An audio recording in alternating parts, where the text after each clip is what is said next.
Allsvenskan.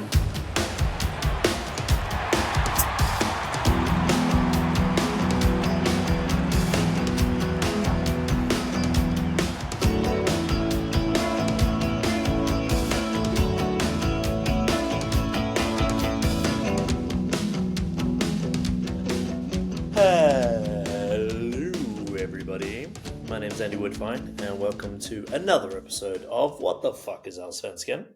Joining us today is my beautiful little brother, also known as Gothenburg's biggest fan, Michael Woodfine. Welcome. Oh, you've gone north of Sweden with your greeting today. Mm-hmm. Does that mean you won't talk as much? Yeah. Got there first. I'm gonna sit there and nod. Yeah, great. This will be. But I think it's too cold up there to talk, right? So you just kind of. That's why they do that, maybe. Yeah, it's special. I remember when you and me went to Norrland.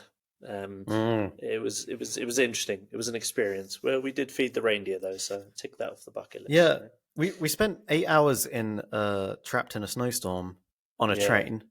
That was fun. And do you know what? I actually had more fun then than I did watching Mjällby Elfsborg this week. Spoiler alert. But yeah, it's amazing. And also joining us today is possibly the grumpiest version of Neil Cook this world has ever seen. Neil, how are you? Do I have to talk about Tottenham again? You have to, mate. I'm sorry, but this Swedish football podcast would not be the same without you talking about Tottenham capitulating, then coming back from the dead, and then capitulating again in the most Tottenham way known to man. It's so funny because Richarlison, the last goal he scored, which got disallowed, but he took his shirt off, shushed Conte, got booked, goal got ruled out. This goal, he scores, takes his shirt off, gets booked, does a little chicken dance, and then, 40 seconds later, Liverpool score and win the game. It's amazing. I've got so many things that I want to come in with here, but I can't be bothered. It's like, it's not a chicken. It's not a chicken. Oh, it's much more important than that. It's a pigeon. Oh, right. Is that is there a pigeon on the Tottenham badge as well? No, it's not a pigeon on the Tottenham badge, you prick. Anyway, it's a pigeon. He's known, for some reason, in Portuguese, Brazilian, he's known as the pigeon. I don't know, and he does a pigeon dance. I don't know why. He's been shit. Tottenham are shit. Fuck football. I hate it.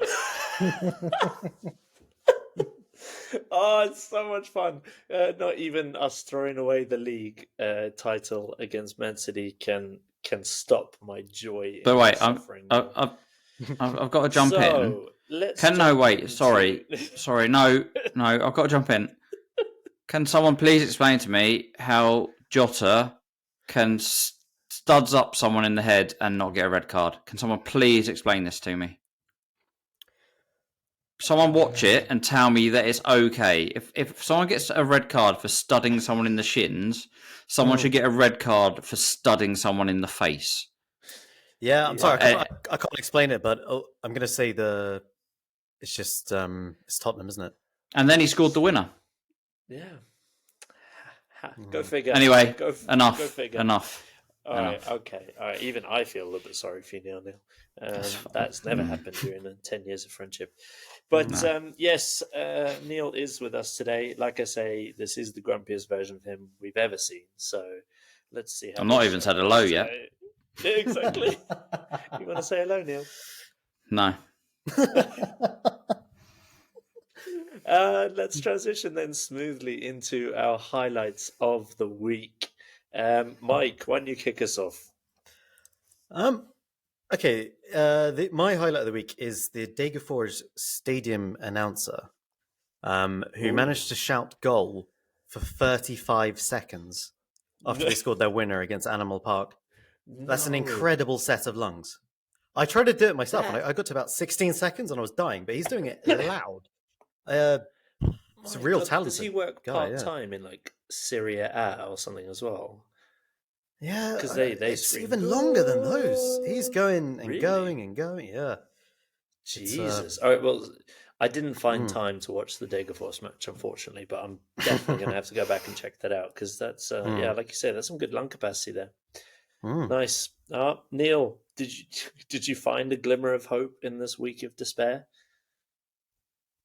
I'm going to keep with my theme of doing like a non-Allsvenskan highlight and a Allsvenskan highlight.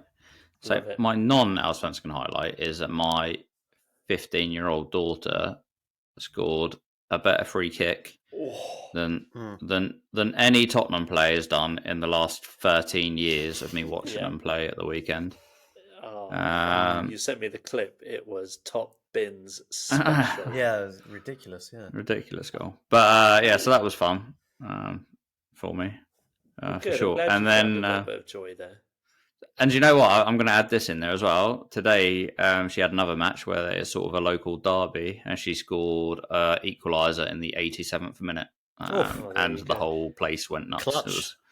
It was awesome. Neil, I think you should just resort to just watching her instead of Tottenham. This is going to be like a soppy moment, but watching your kid score a goal at any level of football is such a bigger boost than watching any sport at any point. It's amazing. It is an amazing feeling, and the moment of pride that you feel when it happens. Oh yeah, here we go. But yeah, anyway, let's take it back to stupid stuff. Right, we'll go back to stupid stuff once Andy shuts the music off. But that's what important when Saka scores. That's my son. It's because you don't have any kids.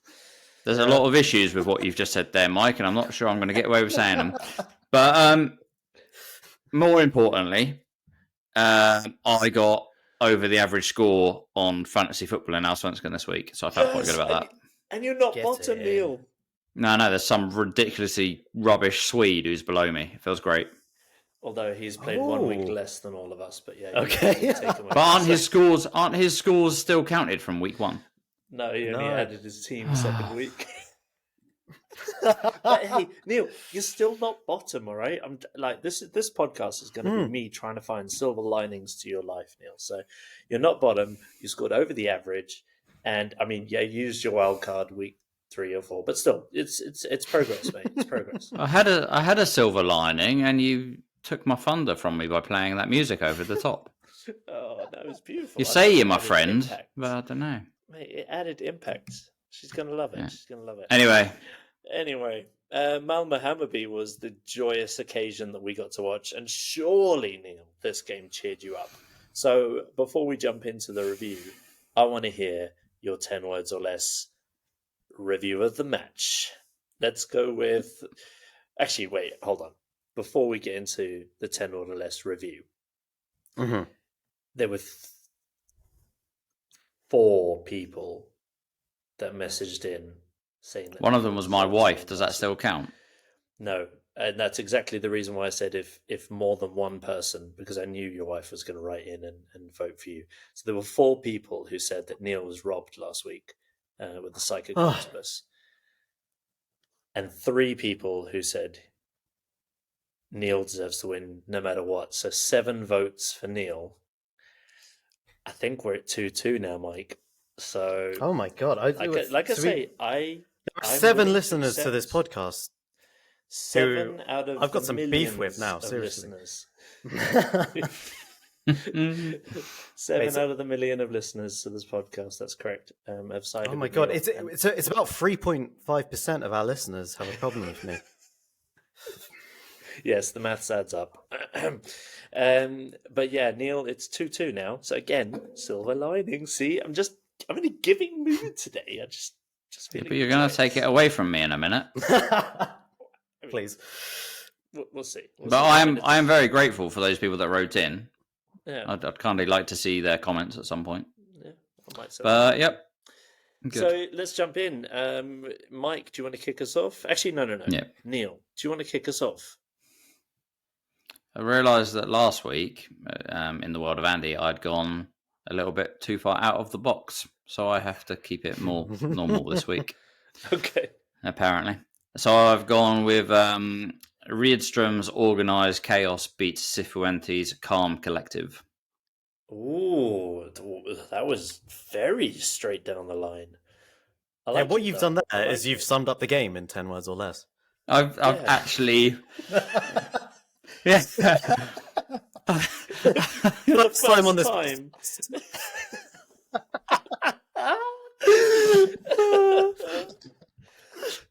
Yeah. You lose this now. I've done what it said on the tin. But yeah, exactly. Okay. All right, okay. Mike, you can go next. Let's see what you've come up with. Martí Cifuentes. The Tinkerman's Tinkerman.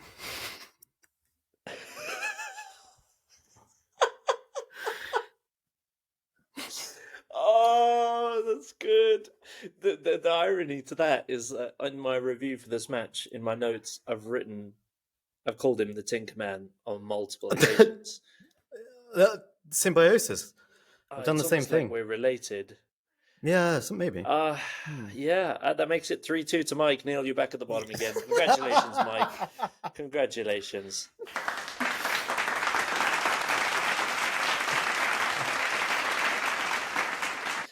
I've got issues with this. Of course you have. What could they possibly be, Neil? One, what accent was he trying to do? Because so it's a very rural place somewhere in Sweden. I don't think you've been there. It's near Degerfors. Because if we're gonna get really iffy about this, what you should have done is, I don't know where's Cifuentes from? Can someone tell me that? He's Spanish. So he's Spanish. So you should have started with Spanish, gone over to Swedish, and then Tinkerman. That comes originally from Ranieri from England, doesn't it? Who is Italian. So you should have either gone brute English with the Tinkerman or Italian. And what you did was something in the middle for all of them. So I think you should lose by default. Do you want me to try and do Spanish? I want you to do Spanish. English. I want you to do Spanish. Swedish, Cockney, just to make it a bit more difficult. Martin Cifuentes.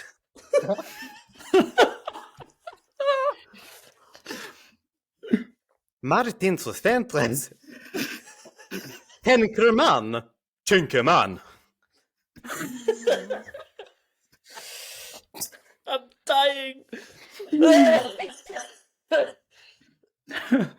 Well, I'll do anything for the point, so.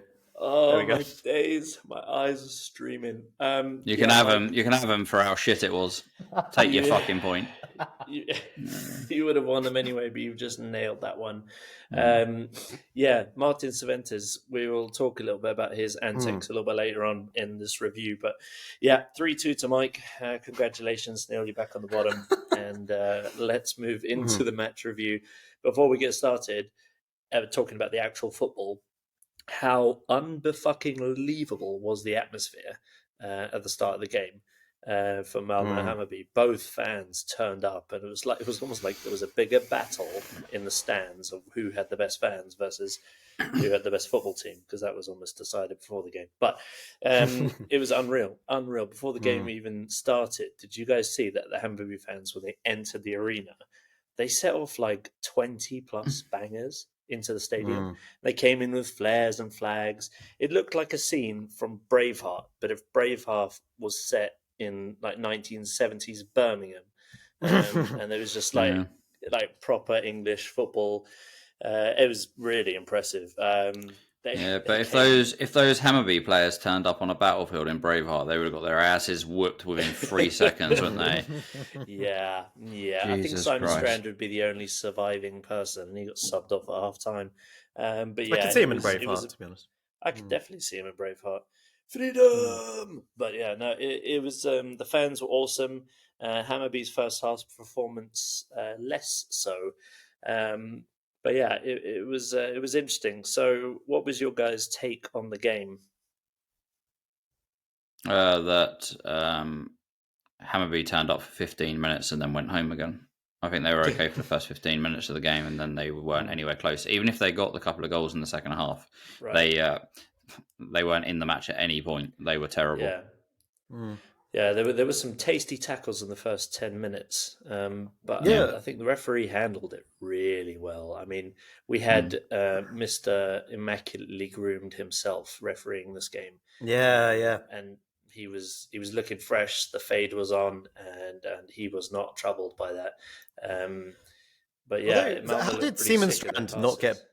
How did Seaman Strand not get booked though? That's what I want to know. He made 3 fouls in the first half, and also was involved in 2 off the ball incidents. One of them where he floored someone, another one where he was like, good job he was subbed off at half time, because I think he would have worked even harder to get sent off in the second half, because that seems he wasn't bothered about defending, he wasn't bothered about passing, he was just there to just take people out.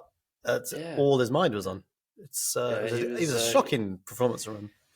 Yeah, I mean, it was interesting because he looked very decent, like when he in patches in the first half, but he made one really good tackle at the edge of the box.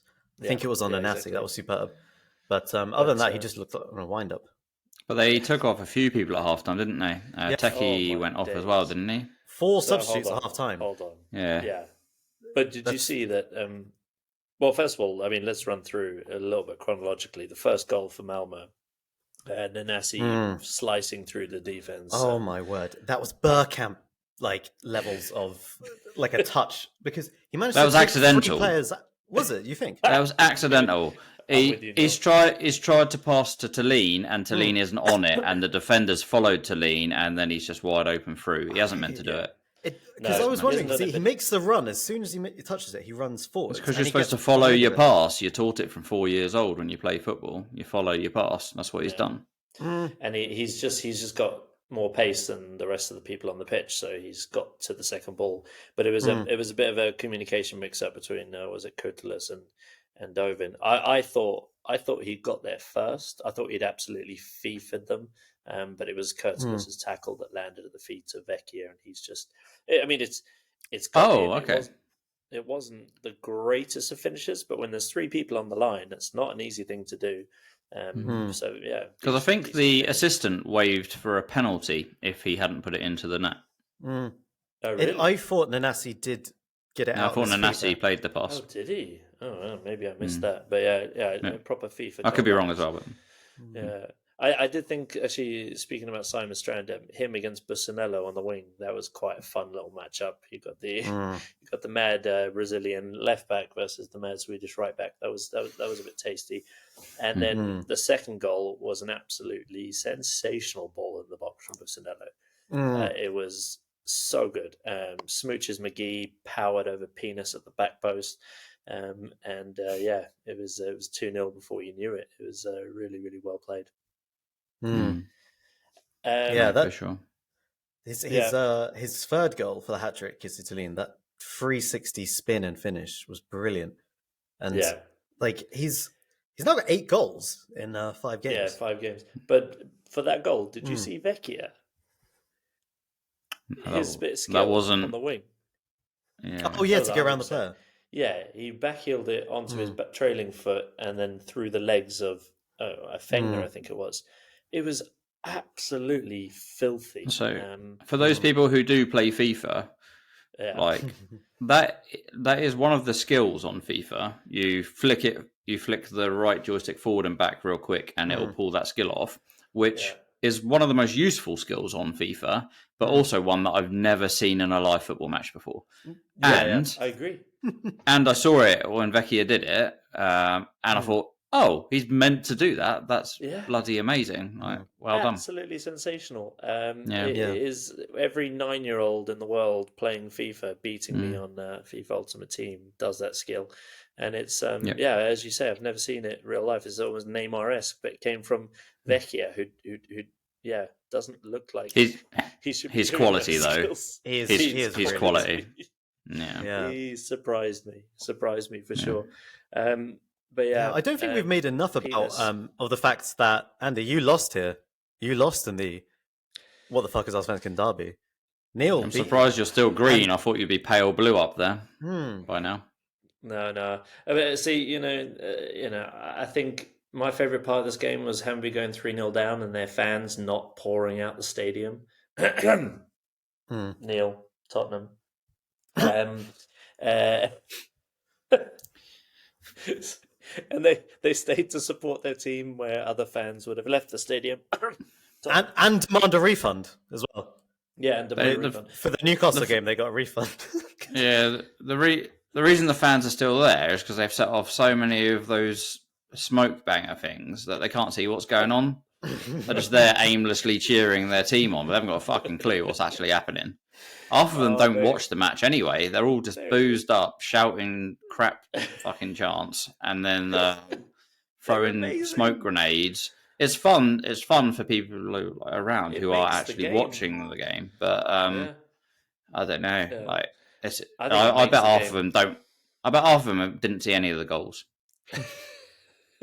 But I think it was nice. Would you rather have those fans, or would you rather have a team that played good football, like Niels? Trick question. I'd rather have both, but I mean, you of course you want your team to play good football. That's number one. And Hammarby definitely didn't in the first half. It was very shaky. But my favourite moment of the first half was our favourite left back, Mr. Penis, running onto the pitch with an extra ball in his hands after Malmo had already taken the quick throw in. And then he ran on like 4 or 5 strides onto the pitch and then dropped the ball.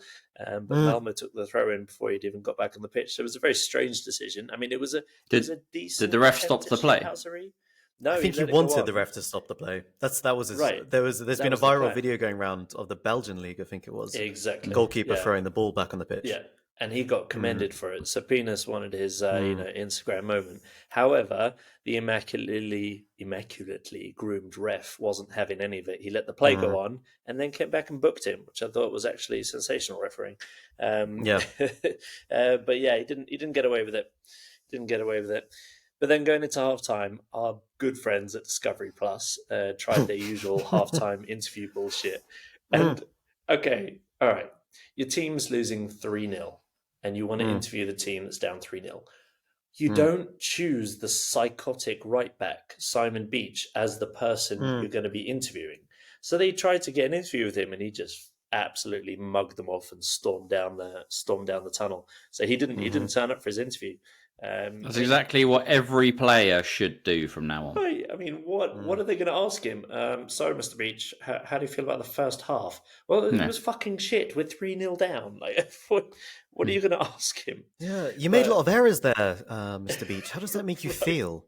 Makes me feel like murdering someone. Yeah, no, he's the last person I'd be interviewing at 3-0 down. I mean, but then it was quite funny because they settled for interviewing the little Norwegian fella. And Mikkelsen. And I couldn't tell you for love nor money what he said. I had no idea what he was going on about, but he did look like someone that had just been told he wasn't allowed to buy a new Tesla, so he wasn't super happy about it, I don't think. I mean, he's Norwegian, so I guess that's what he was frustrated about. The other thing with Simon Beach is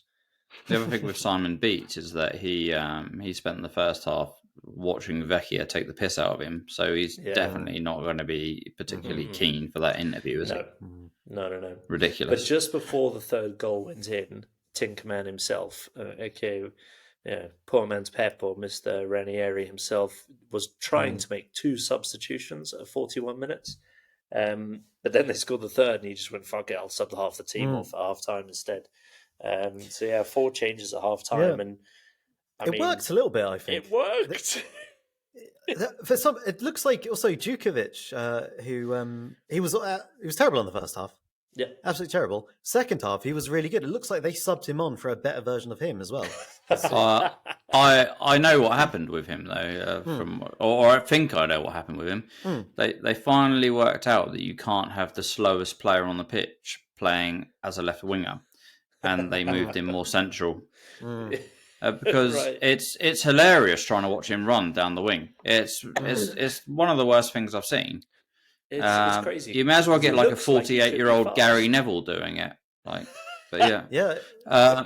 It's ridiculous. But in the centre of midfield, he had a bit more about him, but they were still rubbish. I think it's a bit of a myth that they were better in the second half. Malmö took their foot off the gas a bit, but Hammarby didn't do much. I 100% agree. My sort of analogy of this match was it was exactly like watching the Arsenal-City game, where City were far too good for Arsenal. Arsenal, had some decent passages, came back into the game sort of at 3-1, and then got put to bed. And that's pretty much what happened here. So Hammarby did pull the game goal back 3-1. Yeah, and then 2 minutes later it was 4-1, and that was it. Game over pretty much. Kiss Italy and smooches McGee with a hat trick. Oh, my guy is on fire. But I did think Nalic had a good cameo for Hammarby. He was their best player in my opinion. He only played the second. He hasn't had much game time this season either. Yeah. I wonder why. Was Bissara injured as well? Yeah, so exactly. He was injured. He was on the bench, and then I think they basically just went, this game's pretty much done. Let's play him midweek. Because apparently there's midweek games this week, which is not something this podcast was ever prepared for. We all lead far too busy lives for midweek games as well. But there is midweek games, and I guess Bissara is going to be hopefully back for that. But again, 4-2, cruising. Who do you bring on? Taha Ali. Oh, my God. Honestly, his nutmeg. It was naughty. Okay, so as a 35-year-old centre-back who's not the fastest person in the world, I sometimes wake up in the middle of the night in like cold sweats, and the dream that I'm having is at 70 minutes in and someone's just subbed on Taha Ali. And that just gives me nightmares. I'm exhausted, and this guy comes on, and the ball sticks to his feet. He's rapid. His direction changes naughty, and it's. See, I've similar nightmares, but my nightmare is the fact that I'm the right back in that situation, and the centre back is you, and you come in to help me out. So I'm getting torn apart with no support. Do you know what else is? Do you know what else is going on, Mike? Do you know what else is going on at that point? Andy is screaming his nuts off at you to do better. Yes. He is absolutely battering you. Yeah. He's the Rajovic of centre backs, just battering his teammates and doing bugger all himself. That's it. Sounds about right. Anyway, sounds about right. Yeah. I thought it was more his leadership abilities, but no, maybe it's just being unfit. Man of the match from this game, Neil. Who was yours? Who was my man of the match? My man of the match was Hugo Larsson himself. Yeah, the ginger from Sweden, the real ginger from Sweden. Yeah. So I analysed Malmö's play a little bit, and originally I was of the opinion that they are very good in possession, as in controlling the ball, and they are also very good at counter-attacks. But what I realised, what they do when they're in possession is that they create a counter-attack scenario. And what's very key to this is that Hugo Larsson drops quite deep to create this. So they will play the ball backwards, which quite a lot of fans get frustrated about at points, and they will invite the pressure quite deep in their own half, and then they will spring the first press and attack in numbers. And Hugo Larsson is very key for this actually working. It's so impressive the way they do that. That is, it's like those goals, those sort of Man City goals you see, those Arsenal goals, some of them as well, where they manage to play the ball around the whole team. Yeah. And what is so key in that is Hugo Larsson, as you said, he can tie it all together in any part of the pitch. So there were a few examples where, he would drop Cornelius and Busnello, also very key to this as well, because they're comfortable with the ball in their feet. But Larsson would play the first ball like out wide, or just play passes between the lines, and then he'll be at the edge of the box, waiting to pass it. He's so key to all their transitions. He plays beyond his years. He's so calm and collected, and it's just a shame that he's got to be gone in the summer. Let's see. It is interesting. It'll be an interesting saga to follow, but hopefully he can be the next biggest Swedish export. But it would be nice to see him for a couple more years, mature in the. You'd think he'd want a title though. They got a good chance to get that title. Yeah, it's true. He is a sort of hometown boy. Go in the winter transfer window instead as a Swedish player. Or sort of negotiate a sale with a reloan back to the club, so let him develop. I mean, because the thing is, if he goes, let's say he goes to a Bournemouth type Premier League club, he's not going to get in the team in the beginning. You want him playing regularly, so let him just play in Allsvenskan. I mean, it's great for his development. But who have you guys got who are yours man of the matches? I mean, I'll keep mine short and sweet. Mine was Smooches McGee. I mean, when you score a hat-trick, of course he's going to get all the plaudits. I agree, Larsson was very, very good. Vecchia was great. But I mean, the Smooches, 8 goals in 5 games, says it all. Yeah. Anything you want to add, Mike? For me, it was Nanasi again. I don't know. There's just something about this kid. Like, the way he moves around the pitch, he was playing in basically a free role. Yeah. And he was just so dangerous. The thing I admire most about him, actually, is that like he keeps trying stuff. If they don't come off, he just keeps trying and trying and trying. If you look at his stats, they don't really stand out for this game. I think he only had 80% passing accuracy, 20% dribble completion, and only won 29% of his duels. So that's not great statistically. But the thing is, he was just like, he wasn't playing it safe. He was always looking for like either to kill the ball, like he was always looking for to get around another player, create more space, and he was floating around. He was essentially he was a left winger, but him and Vecchia would swap. And then he also played as number 10, and he also spent a lot of the time out at right wing back with Jesper Cisse. It was a very I saw him most as sort of an inverted right winger, but and I agree, like he was brilliant. Some of the stuff he did that didn't come up in the stats were great, especially in my opinion his runs. Like he draws defenders away. Italian was like open 90% of the time. They wanted to pass to him because everyone was shitting themselves about Nanasi and Vecchia running and moving it around. So, and of course, Mr. Air Conditioning himself, Anders Christiansen, who they call AC for some reason, which I think is quite cool. Maybe because he's so cool. Anyway. Maybe because his name's Anders Christiansen. I love it. Yes. Just maybe. You're probably correct. So Malmö dismantled Hammarby 4-2. It wasn't really ever in doubt, and Malmö looked like the team to beat. Them and BK Bush. I'm sure it'll be an interesting race. So it's crazy that we're calling the title race 5 games in, but they look far and above the rest of the teams. Next match, I had the pleasure of watching AIK against John McEnroe FC. Which, if you missed it, originates from "Are you serious?" to "You cannot be serious," to of course Mike's naming of them being John McEnroe FC. So, AK John McEnroe FC. But before this game even started, there was some absolute chaos in the papers between the coach of AIK, Brännström, and Victor Fischer. So the coach was saying that we are one of the slowest teams in Swedish top flight football, which was an interesting comment. And Victor Fischer's reply going, I don't know if that's a fact. And I think the coach should speak for the team. And then he said, it's very obvious that I should be playing. The coach's reply was, well, there are a lot of one-on-one moments against Värnamo, and we need people who can run a little more. And Victor Fischer's reply was, that's up to him. He lost the game. I mean, how do you say that and not start on the bench the next week? It's just, it's just and he plays, and he has an XG of 1.2 and doesn't score a goal. And also, but the XG doesn't even really sum it up. He had, I think it was 3 chances, like big chances, and he missed all of them. It was shocking. Yeah. He couldn't shoot fish in a barrel, and as Neil said, do not take Victor fishing. But he absolutely missed the sitter. He came on and absolutely fluffed in the second half. But I think one thing I will say about this game is that it was a lovely tribute to the goalkeeper Ivan Turnier, who tragically passed away 10 years ago, and then the players marched in with like defibrillators and stuff to raise awareness. I thought it was really nice. It was a really important message.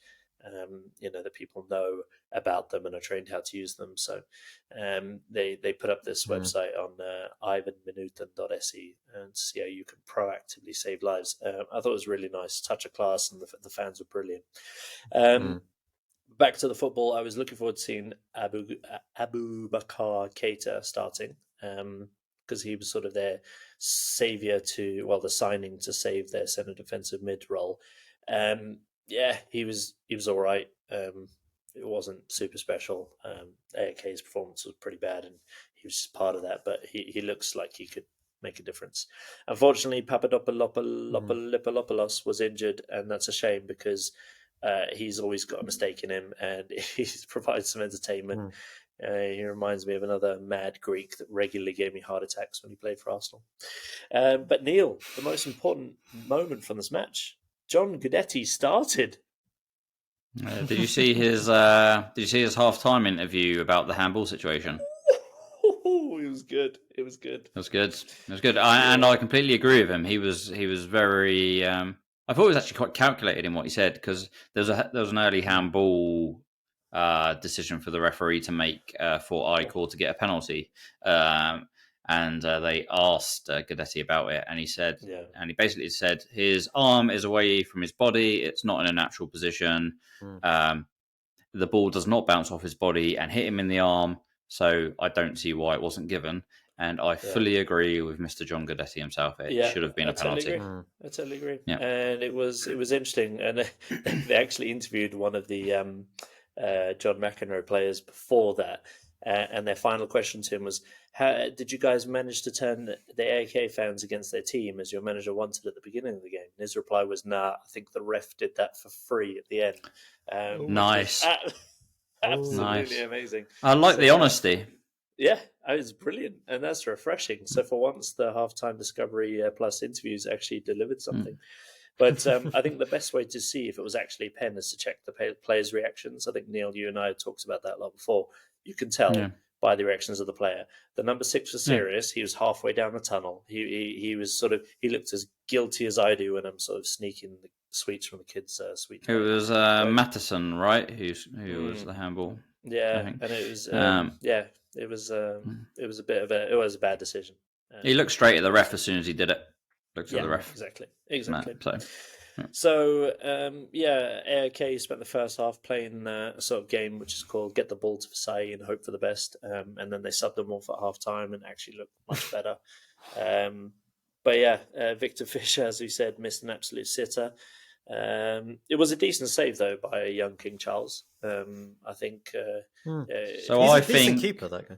Yeah. I think the second chance he had quite shortly after that was worse. So I think the initial one, he's made a good connection. The keeper's put his foot out, but then there's one where he gets a half volley on his left foot, and he absolutely spoons it wide. And I think a professional footballer should be hitting the target. I think that's a better chance, almost. Yeah. But you hardly see that from a professional player. Yeah, Especially put the ball out for a throw from the 6-yard box. So. Yeah, right. Especially someone who, in his own words, thinks he should be starting, and probably comes in with quite high expectations and price tag as well. But I mean, to be honest, this game was pretty piss poor in terms of quality. It wasn't a fun watch. And AIK, how did it end? Massive disarray. It ended with an AIK loss.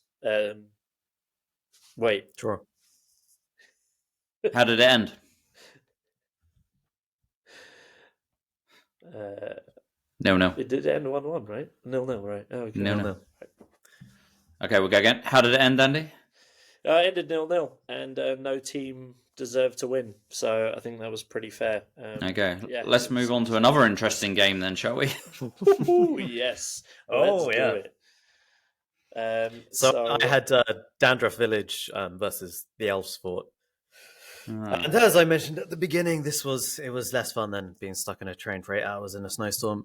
But Ondraker for Elfsport is probably my man of the match. He's also he I don't know if we've spoken about this, but he's recently accepted a transfer to Royal Antwerp for €2 million.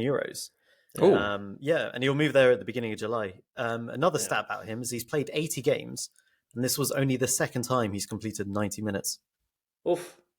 Yeah. But he's still got a €2 million transfer, €2 million transfer, sorry. Yeah. But he's a special player.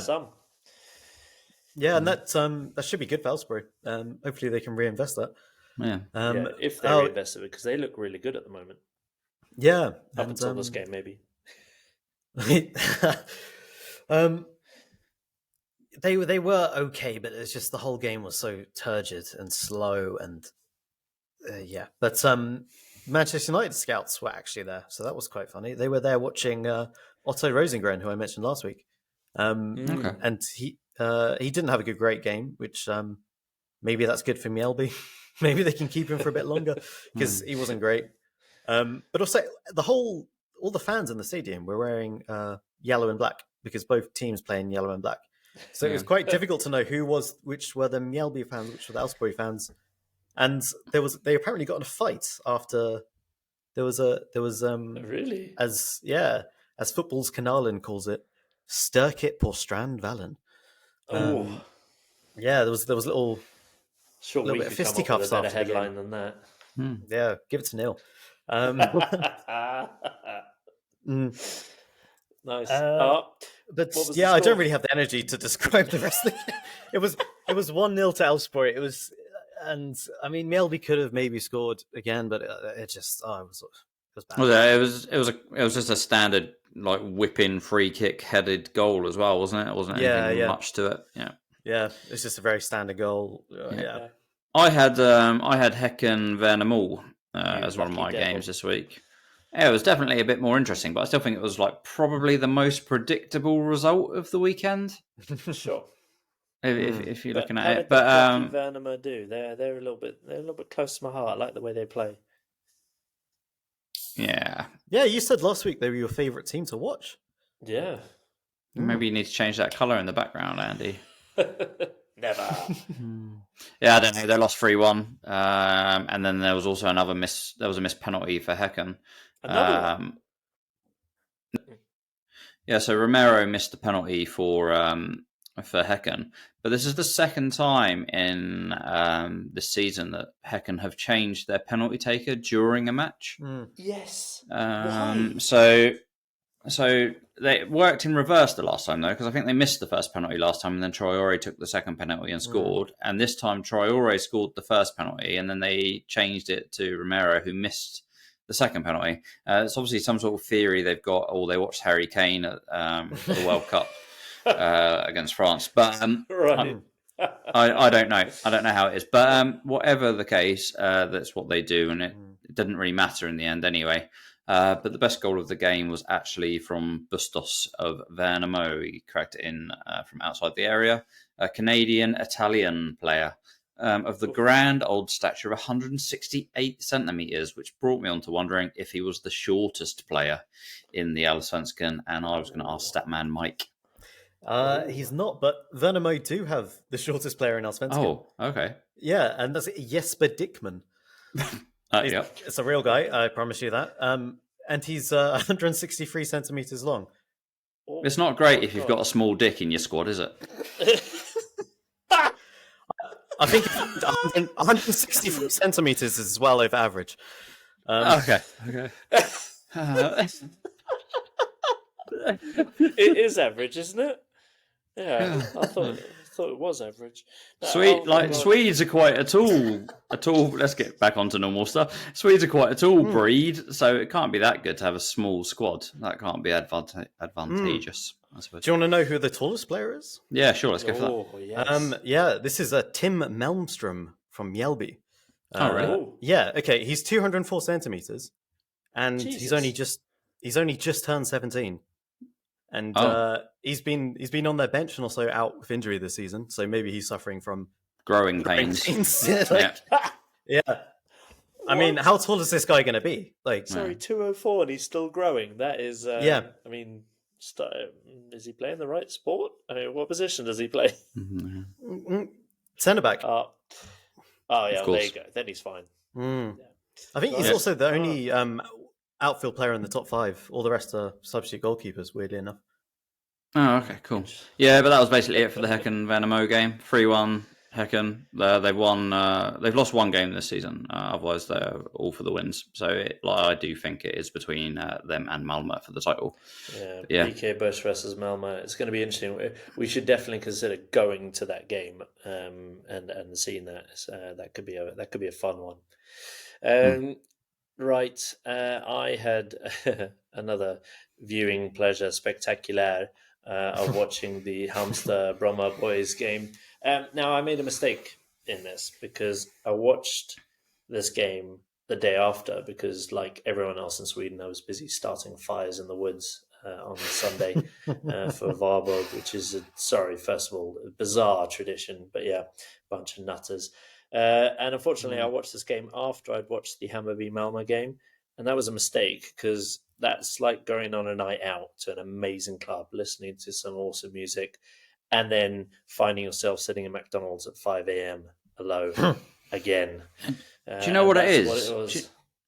Do you know what it is, though? It's like often you'll go to this bar and everyone's having a good time, and you'll have one mate going, "We should go somewhere else, boys." And everyone's like, "Oh, no, I don't know. Should we do that? I don't know." Neil, and then, is that mate? Who's that mate? It's Andy, isn't it? Yeah. All right, it's Andy. We're all in the pub having a good time, and Andy's like, "Right, boys, golden hits. We got to get to golden hits." And everyone else is like, "No, it's going to be crap. We're not going to go there. We don't want to do it. We're having a good time. We're just in the pub having a pint. It's fine. Everyone's happy." Andy's there in the corner going, "Golden hits, golden hits." Or in this case, he's going, "I'm watching Malmö. No, I want to watch a bit of Halmstad Bromma." And that's it. It's the equivalent. Some mate has conned you into watching a shit game after watching a good one. Yeah. I mean, I can't deny that. I'm a sucker for a bit of karaoke. But Halmstad Bromma, low quality game. The Bromma boys deserve to win, or deserve to take the lead at least. Sloppy defending from Halmstad. I mean, they literally couldn't get rid of the ball. It was some poor goalkeeping, some shocking defending, and then Calassier was just bundled over the box by Valentin, who had literally just been booked for giving away the free kick that led to this. So we got another yellow. So 26 minutes, 28 minutes, 2 bookings in the space of 2 minutes, and he was off. And that was it. That was kind of game over. Mad decision by him. And that was it. Pettersson, a.k.a. headband boy for Bromma, their sort of standout player, scored a pretty decent penalty. And that was it. I mean, that was almost all she wrote. Sidklev, the Bromma goalkeeper who replaced Scalini. So I'm going to try not to get emotional again, but he did his best Patrick Vieira impression at one point and won an absolutely sensational sliding tackle in the middle of his penalty box. And then not so long after that, he did his best Oscar Linear impression. Maybe it was a tribute or something, but he kind of like let the ball slip through his hands. But then he realized that he is not, in fact, Oscar Linear, and he picked the ball up before it rolled into the net. So he did all right. But yeah, is he still alive, Oscar Linear? I guess so. Actually, was he on the bench? I didn't even check, to be honest. I was too enthralled by this footballing masterclass. No, but someone sent me an article about Oscar Linear, and apparently he's gone through some pretty dark times, and he doesn't seem like the most positive of fellas in that article. So yeah, let's just hope he is okay. Oscar, football isn't everything. Give him his bouncy castle back as well if you're listening, Olaf Malbury. Exactly. On. But yeah, Halmstad then nearly scored about 14 times from 2 corners. Again, it was like ping pong balls in the box. I don't know how it didn't go in or get cleared. I can't tell you either of the reasons behind that. It was just, again, more unconvincing goalkeeping, and it was a bit mad. But Halmstad could have scored, and then Bromma boys killed the game on the 92nd minute. And this was probably one of the weirdest goals I've seen in a while. Ackerman, he's dribbled, he's gone on a great run, dribbled around a few players, and then he's somehow put it into the bottom corner whilst dribbling from the edge of the box by slide tackling the ball. I can't, like, it was it's a great finish. It's very unnatural, but it's a really good finish. Yeah, I just don't know how he's done it, or even sort of come up with that idea, because he's gone with his He's curled it with the outside of his boot. Yeah, and he's gone with his right foot when his left foot's on the ball side. It's a real finish, but weird goal, and BP win again. So I guess it is a bit odd. And all of a sudden they're mid-table, so go figure. Yeah, Bromma surprising us. It'd be great if they didn't get relegated. Then we'd be the only ones to call that with our limited knowledge of Allsvenskan. But yes, Varberg's boys Kalmar, Neil, another cracker, I imagine. No, it wasn't. So 0-0. Say about the game. I don't know what to say about it. It was a rough one. 0-0, so that tells the story in itself. Varberg's 4th draw out of 5 games.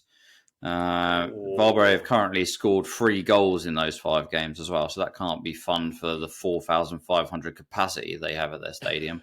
The stadium looks like... Has anyone... now it's quite Stockholmish, but has anyone played at Zinkensdamm before? Yeah, I think everyone who's played football in Stockholm's played in Zinkensdamm. Yeah, like as an amateur footballer, you feel like you're walking into this crazy place playing there because there's this massive stand on one side. Right. But as a professional footballer, your football stadium shouldn't look like that, and that's what Varberg Boys Stadium looks like. It looks like Zinkensdamm on that sort of level. I played in bigger stadiums when I was 14. There you go. Right. So, Farnborough. Yeah. So no, I'm genuinely. I'm not going to bore anyone with this match. 0-0. Crap. I think this week we've definitely come crashing back down to earth in terms of the football. The first few weeks I was surprised, it was exciting, it was fun, and then this week, apart from the Hammarby Malmö game, which had some like really great moments in it, there was not a lot going on. It was it was kind of like, I hope this isn't what we've got to get through for the rest of the season, but let's see. It's a weird and wonderful adventure we're on. It can happen in any league. This is true. It can happen in the Premier League where you get weeks where it's just like, I don't even want to watch the highlights of any of this. Right. Exactly. So it happens. Unfortunately, this was... Yeah. Yeah. Well, but the Degerfors Djurgården match was reasonable, wasn't it? Yeah, that was actually quite good. Not quite on the standard of Malmö Hammarby, and also nowhere near the standard of Mjällby Elfsborg. So Danielsson scored an own goal in this fixture last season when they lost 3-0. And in this fixture, he scored again an own goal, the winning own goal, as you will, as they lost 2-1. Yeah. He was a nightmare at that stadium. Did it go down as an own goal? As a deflection, right? It's a deflection, but it looks like the shot's going wide, and it's gone down as an own goal. So, okay. Yeah, it's a bit harsh, really, to give him that, because I don't like it when players get given own goals for that kind of stuff. I thought he had a bad game, though. He got turned a few times in that second half. All the time. And he had a bad game against Häcken as well. But I think time's catching up with him a little bit. He's 34 now. Sorry, but Danielsson, I have a problem with this guy because he was playing for Sweden not so long ago. And do you remember the Ukraine out of place? Yeah. Do you remember the Ukraine match where they got knocked out in extra time? Well. Right. He got sent off in extra time when they were drawing, and then they went on to get knocked out. And the World Cup. No, Euros 2021. Yeah. No. Yeah, but anyway, I think I have some like deep-seated animosity towards him for some reason. But anyway. Edvardsson was playing through the middle in this match. Oh, finally. Yeah, finally. But 4 minutes in, he slapped someone in the face off the ball. Definitely should have been a red card. 100% a red card. 100% a red card. I missed this. It was ridiculous. 4 minutes in as well. The ref saw it as well because he blew up for a free kick. Yeah, and he got a yellow. It could have been a lot different. Pavlovic, who gets a lot of yellows, he wasn't playing this game. He was suspended for Degerfors. So I was watching this on Monday morning and a bit hungover from the festivities the night before. And the advertising on Degerfors kit actually really had an effect on me. After about half an hour, I found myself really wanting a McDonald's. And then by half time, I had a McDonald's. I had to order one. But it's weird that McDonald's are sponsoring them. Surely they can give them a bit more money. And obviously this advertising works. So, give Degerfors a bit more cash. Build them a new stadium. Well, I mean, maybe they pay them more so they don't have 400 different advertisements on the front of their shirt, because it's got to be one of the worst shirts in there. Oh my God. Yeah, they all look crap. They all look crap with all the advertisements on them.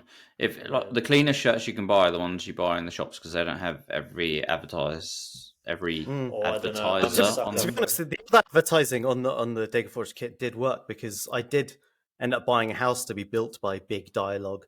I've signed up for a trial gym at the Nordic Wellness. I bought a new Volvo from Hemliga Bil.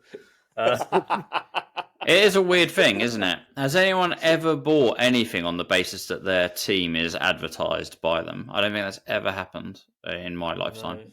No, I've never visited Rwanda either. Oh God! All right. So what was? How did this finish then, Mike? Yeah, as I said, 2-1 to Degerfors. Unfortunate own goal from Danielson. But Gordon really need to shake things up a little bit up top because what's going on at Animal Park? Findell is scoring pretty much all their goals. Everton hasn't scored. Berg can't score, and Asoro just can't be bothered. Vickheim is all right, but they really need to get a shift on because and they benched Captain Fantastic, didn't they? Yeah, they benched Eriksson. He came on in the 36th minute and actually really changed things around. 36th minute. Yeah, there was an injury. He came on in the 36th minute. And then from that period until half time, there was a huge amount of pressure from Gordon, all influenced by Eriksson. And they got a goal back then, and they should have had another couple, but yeah, the half time came at the wrong time for them. Second half, they did try again, but Degerfors were really resilient, and they deserved the fortunate own goal because they were put a real shift in. Yeah, cool. Well, I got to watch today, just before we were recording this podcast, the Gothenburg-Norrköping game. This was a must-win for both teams. Gothenburg for survival and Norrköping to try and sort of keep pace at the top. Apparently Norrköping had a tough week in training, lots of sickness, and they had players who started training and then couldn't finish, and then joined training and then got sick again. It was a bit of a disaster. I was really looking forward to seeing Kazani play. He was rumoured to start, but actually started on the bench, which was a bit disappointing. I was looking forward to seeing him play from the start. However, the manager said that I think the quote is like, when he tells me he's ready, he will start. We're ready, but we want to give him time after everything that's happened. So great vote of confidence, and it's nice to see that they're putting like the human before after everything he's been through. So he didn't start, but he came on in a decent cameo. When the lineups, sort of when the players came out, they brought about 20 mascots with them, which I guess some of the kids were the kids of the players. And then I realized that it's a red day, so obviously daycare is closed because Sweden, red days are home. So it must have been that reason, right? But they had about 20 mascots, and one thing I don't think we talked about on this podcast is how epic the Gothenburg song is at the start of the game. Goosebumps. And I think they might have the best kit in the Allsvenskan. But anyway, it was a bit of nothing. It was a rough and ready game. There were a lot of like tough tackles. The referee was a little bit, like calling up things that weren't sort of super necessary, and the atmosphere at the ground kind of got everybody so fired up. It was a lot. Gothenburg scored with the most FIFA goals, like the classic go to the bar line, cut it back and tap it in at the front post. And they needed that, and the crowd went absolutely mental. The first goal they scored in 4 games, so they really needed that.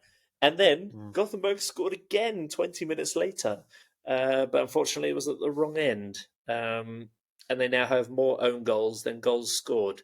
Really interesting. 2 own goals, 1 goal scored. And it was another massive goalkeeping error. Their keeper, Benediktsson, who, Neil, I think you talked about him last week, he flapped at that cross that Uruguay scored from. Mate, it is a tame effort from outside the box. All he has to do is pick it up, but he lets the ball bounce off his chest. And then, it was bundled in by Emil Samuelsson, the Gothenburg player. Niemann would have scored if he'd missed it, so it wasn't like an own goal. It was just a fight for the ball and bundled in. But I mean, this goalkeeper, the Gothenburg fans on Twitter were going absolutely mental. They've got a great goalkeeper who's injured, Dahlin. I think he played for Swansea. But this guy who looks like an Icelandic Dracula, he's made another error, which has led to more points dropped. And Gothenburg, I don't think they deserved to lose. Norrköping didn't turn up. But what are the odds, guys, on Gothenburg learning from Bromma Boys and the Venemer and benching their shit keeper and getting a win next week? All right, if you want to have a little bit of a tasty bet, Gothenburg to win and bench their goalkeeper, see if you can make that an accumulator and enjoy the money. And then, it was 1-1. 94th minute, Markovic had a chance to win the game. He was 1-on-1 with the keeper, and he missed. It was a good save, to be fair, by Janssen. I think it's one of the better goalies in Allsvenskan this season. But that could be the difference between them staying up and going down. Gothenburg still winless, but no longer goalless and no longer pointless. So maybe the tide is turning. Who knows? Mike, are they still going down? Yeah, they're still going down. I mean, they played against a team that didn't train because they were all sick all week. and they still got a 1-1 draw. So yeah. See, I haven't seen this game, but I did see the interview with Sebastian Eriksson on Discovery Plus afterwards, and he was very positive about the fact that they got a point and played quite well and stuff. But I think, like you say, Mike, once you actually start looking into the fact that they've played quite a depleted Norrköping team, I think truth will come back to them quite heavily next week. Yeah, it'd be interesting. They've got 2 winnable games now, and then they've got a run of like tough games after that, Häcken and I think some others, and then they've got like a relegation 6-pointer against AIK soon coming up as well. But I can't believe we're a month in, and both teams, both AIK and Gothenburg, are in the relegation zone. Yeah, it's a month bananas. into the season. It's bananas. Anyway, this week is a bit of a strange week. There are midweek games, which again, like I said earlier on in the podcast, we did not plan for. So midweek games this week, we're going to have to do a little special episode on Friday morning. And you'll probably only be joined by me and Mike, as Neil is, working hard and hardly working. So what we will do is we'll pick our game of the weeks for the midweek games, and then on the midweek games we'll pick the game of the week for the weekend. We're going to mix up a little bit. I'm actually going to put you two against each other because it's so much fun, and I like being you just love causing conflict, don't you? There's no bloody point. You just want to give it to Mike now. Mike, what game are we watching? I mean, if he gives me this is hilarious, but right, I'm going for Mjällby AIK. Village. Because I think they're going to win. Oh, Mike. Okay, all right. Neil, can you top Mjällby AIK? I'm going for Mjällby AIK. What are you going to do, Andy? What you going to do? Oh, damn it, Neil, you can't win. No, actually, I'm going for Häcken Djurgården because it's the only real choice this week. If you don't choose that, you're silly. Häcken are going on like a steam train, and Djurgården should be going along like a steam train. I'm going to start again. Häcken are going along like a finely trimmed bush, and Djurgården should be going along like Skansen in the summer, but they're not. But I think they might get going soon. And I also want to see if Edvardsen punches anyone else in the face and gets away with it. Well, all right, Neil, as I care about you and your mental health, I'm going to pick you as the winner this week. Congratulations, Neil. Will be watching. I feel like it's a victory for me and my 7 supporters out there. It is. You and your 7 fans will rejoice in the fact that we will be watching Häcken against Djurgården this week. Mike and I will be doing a little roundup of the midweek games, and then you'll get the pleasure of all 3 of us next week. Thank you very much, everyone, for listening to another episode of What the Fuck is Allsvenskan? My name's Andy Woodfine. Thank you very much. Good night, goodbye,